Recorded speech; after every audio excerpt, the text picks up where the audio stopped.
आप सब लोग जानते हैं और सब लोग देख रहे हैं कि पूरा विश्व इस महामारी से, कोरोना जैसी महामारी से अपने अपने तरीके से जूझ रहा है, अपने अपने तरीके से लड़ाई लड़ रहा है।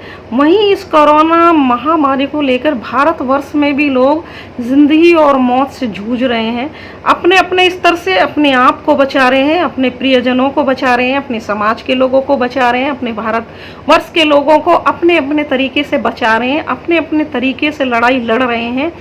क्योंकि इस लड़ाई को भारतवर्ष की जो सरकार है, जो इस सरकार ने बिना प्लानिंग किए, बिना किसी व्यवस्था के जो लॉकडाउन किया था, उस लॉकडाउन के चलते हुए जो ये बहुत जब 100-200 लोग जो इस बीमारी से पीड़ित थे, लेकिन इस भारत सरकार की गलत नीति के कारण, गलत प्रणाली के कारण जो ये महामारी का रूप भारत में भी ले चुका है, जहां दिल्ली जैसे शहर में जो रिकॉर्ड के, क्योंकि जो सरकार रिकॉर्ड दिखा रही है, मृत्यु दर दिखा रही है, वो बहुत कम दिखा रही है, जबकि मृत्यु दर कोरोना को लेकर बहुत मृत्यु दर बढ़ रही है दिन पर दिन।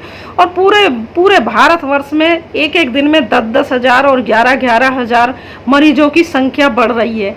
इस महामारी को देखते हुए, इस महामारी के ने जो ये भीषण रूप भारतवर्ष में ले लिया है भारत सरकार की चूक के कारण, तो इसको देखते हुए दिल्ली हाई कोर्ट ने एक आदेश पारित किया है अपनी अदालतों के लिए। दिल्ली हाई कोर्ट ने आदेश पारित जो किया है वो जिला न्यायालय यानी डिस्ट्रिक्ट कोर्टों के लिए, मजिस्ट्रेट कोर्टों के लिए, अवर न्यायालय जो है, और आउटर कोर्टों के लिए, जो आउटर में जो कोर्ट बनी हुई हैं उनके लिए, सबके लिए कहा है कि किसी भी अदालत में कागज का प्रयोग यानी पेपर का प्रयोग नहीं किया जाएगा।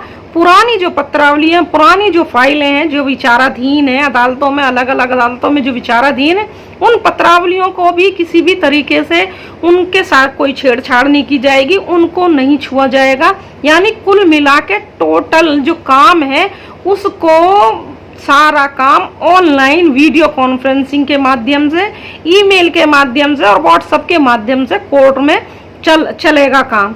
और सारा जो काम है और जो पेपर वर्क जो है, जो पेपर पे काम किया जाता है, जो कागज पे काम किया जाता है, वो सारा हाई कोर्ट ने बैन कर दिया, बंद कर दिया है। क्यों? और हाई कोर्ट ने यहाँ तक भी कहा है कि जो और अदालतें हैं, जो अन्य राज्यों की अदालतें हैं यानी अन्य जिलों की जो कोर्ट हैं, उन कोर्टों से भी जो नोटिस या सम्मन या वारंट या बी वारंट या जो भी सरकारी दस्तावेज, जो कोर्ट का दस्तावेज है वो आता है, तो उसको भी डाकिये की भी जो पोस्ट आती है यानी जो डाक आती है उसको भी नहीं रिसीव करना है, उसको भी प्राप्त नहीं लेना है किसी भी। यानी हर तरीके के कागज के लिए, पेपर के लिए कोर्ट ने बिल्कुल बैन कर दिया है कि पूरे न्यायालयों में कोई भी काम पेपर से नहीं होगा।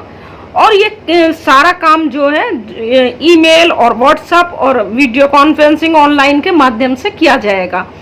इसी तरीके से जो हर थाने की जो पुलिस है, जो जिले की पुलिस है, उनको भी ये देखना चाहिए कि जो पुरानी पत्रावली पड़ी हुई है, जो किसी भी मुलजिमान की फाइल पड़ी हुई है, किसी मुलजिमान की कोई चार्जशीट पड़ी हुई है या केस डायरी पड़ी हुई है, उनको भी वो हाथ ना लगाएं, उनको भी ना छुएं। क्योंकि पुलिस वाले क्या कर रहे हैं कि वो पुरानी फाइलों को भी देख रहे हैं और ये सब कर रहे हैं। तो ये, क्योंकि हाई कोर्ट का ये कहना है कि ये पेपर से भी ये बीमारी एक दूसरे के साथ में श्रृंखलाबद्ध फैलती जा रही है। पेपर से भी क्योंकि पेपर या पत्रावली या जो भी है, ये कई व्यक्तियों के बीच में से गुजरती है पत्रावली और पेपर। तो इसलिए कि कहीं कोई ऐसा ना हो कि कोई संक्रमित, जो कोरोना से संक्रमित व्यक्ति है, उस व्यक्ति के हाथ से कोई कागज या पेपर या पत्रावली वो किसी के पास जाएगी, फिर वो इन्फेक्टेड होगा, फिर और होंगे। यानी ये चेन ना बन जाए। इस चेन को तोड़ने के लिए, इसको करने के लिए यही पुलिस के लिए है कि पुलिस वालों को भी, जो जिले की पुलिस है या प्रदेश की पुलिस है, उन्हें भी पूर्ण रूप से पुरानी फाइलों को, अपराधियों की जो पुरानी फाइल है या किसी भी तरीके की जो फाइल है, उन पुरानी फाइलों को बिल्कुल बंद कर देना चाहिए। कोई भी कागज का काम नहीं करना चाहिए। और क्योंकि पेपर से ही ये सारी बीमारी ये भी फैल रही है। यहाँ तक कि WHO और भारतीय रिजर्व बैंक ने भी कहा है कि जो नोट है उन नोटों से भी, वो नोट की जो है एक दूसरे से आ रहे हैं, किसी व्यक्ति से दूसरे व्यक्ति पे जा रहे हैं, दूसरे से तीसरे पे जा रहे हैं, तीसरे से चौथे पे जा रहे हैं। इस तरीके से उन नोटों को भी बड़े ध्यान से लेना चाहिए। और जो क्या कहते हैं, क्योंकि उनमें भी संभावना है कि ये इन्फेक्टेड हो सकते हैं, इनसे कोरोना फैल सकता है। क्योंकि 72 घंटे का टाइम कुछ है कि अगर किसी नोट पे कोई कोरोना की कोई छींकने से या खांसने से, कोई लिक्विड कोई नाक के रास्ते से या मुंह के रास्ते से कोई जो इस बीमारी से पीड़ित व्यक्ति है और वो कोई बूंद किसी नोट पे गिर जाती है तो वो इससे वो हो जाएगा, संक्रमित हो जाएगा। तो इसलिए ध्यानपूर्वक इसको कहा है। और अगर इन नोटों का इस्तेमाल कोई कर लेता है तो ये बीमारी हो जाएगी। लेकिन फिर भी WHO ने और भारतीय रिजर्व बैंक ने कहा है कि इन नोटों का इस्तेमाल करने के बाद में अपने हाथों को तुरंत धो लेना चाहिए, साबुन से धो लेना चाहिए। यहाँ तक कि चीन में तो नोटों को जो है अल्ट्रावायलेट किरणों से साफ किया जा रहा है। वो जो क्योंकि वहाँ ये लगता है, उन लोगों को ये लग रहा है कि ये नोट संक्रमित हो सकते हैं कोरोना जैसी महामारी से। तो इस तरीके से ये सारा पेपर से। तो वही मेरा जो है ये कहना है कि जितने भी ये पूंजीपतियों के, जितने भी ये ब्राह्मणवादियों के, जितने भी ये उद्योगपतियों के, जितने भी ये सामंतवादियों के जो अखबार चल रहे हैं, जो ये अखबार भी पेपर हैं, ये अखबार भी कागज है, तो ये भी बंद हो जाने चाहिए। बिल्कुल इनको भी बिल्कुल बैन कर देना चाहिए। इसलिए बैन कर देना चाहिए क्योंकि इन अखबारों को भी ये अखबार भी कई प्रोसेस से होके निकलते हैं, ये अखबार भी। और जब ये जाते हैं, कई प्रोसेस से ये निकलते हैं, तो उस प्रोसेस में भी कोई भी व्यक्ति जो है संक्रमित हो सकता है और वो व्यक्ति और लोगों को संक्रमित कर सकता है। यानी ये पेपर भी एक चैन का काम करेंगे, एक क्या कहते हैं, ये कोरोना जैसी महामारी को फैलाने के लिए ये एजेंट का काम कर सकते हैं। तो इस पेपर को, इन अखबारों को भी बिल्कुल पूर्ण रूप से बंद कर देना चाहिए।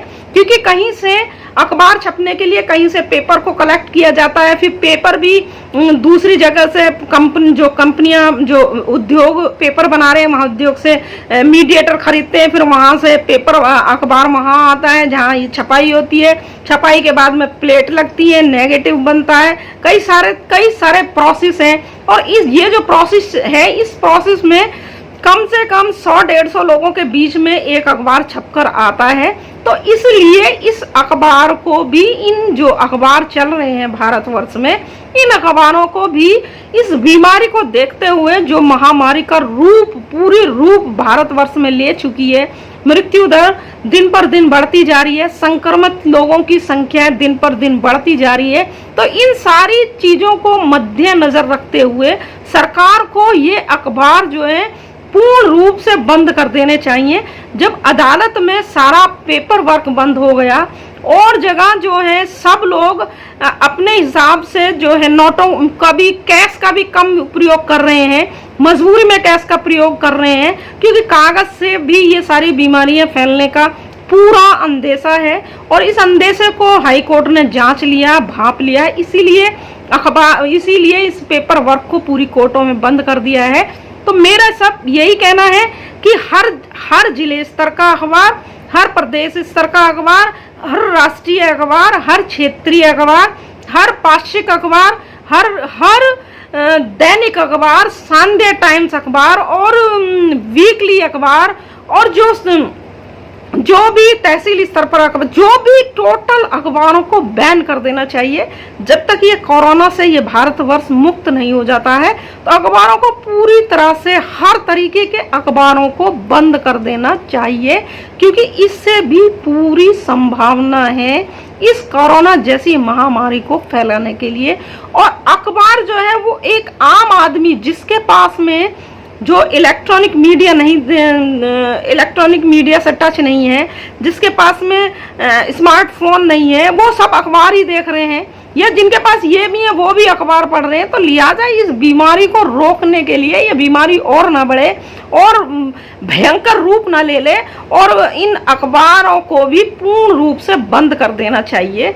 क्योंकि ये अखबारों से पूरी पूरी संभावना है, पेपर से, कि ये बीमारी गंभीर रूप भारतवर्ष में ना ले ले, क्योंकि ये बीमारी गांवों तक पहुंच गई है, नगरों तक पहुंच गई। ये बीमारी बड़े लोगों की बीमारी थी और ये बड़े लोगों से ये बीमारी निकलते निकलते निकलते निकलते एक आम आदमी जो अपना इलाज ठीक से नहीं करवा सकता, तो वो वहां तक ये बीमारी पहुंच गई है। तो इन सारी चीजों को मद्देनजर रखते हुए भारत सरकार को ये अखबार जो प्रकाशित हो रहे हैं, इन अखबारों को तुरंत बंद कर देना चाहिए जब तक भारतवर्ष में ये महामारी फैली हुई है, महामारी ये फैल रही है। अंत में आप सब लोगों को मेरा जय भीम, नमो बुद्धाय। अगर आपने अभी तक हमारा चैनल सब्सक्राइब नहीं किया है तो सब्सक्राइब करें और घंटी का बटन बिल्कुल भी दबाना ना भूलें, ताकि सभी लेटेस्ट खबरें पहुंच सकें आप पे सबसे पहले।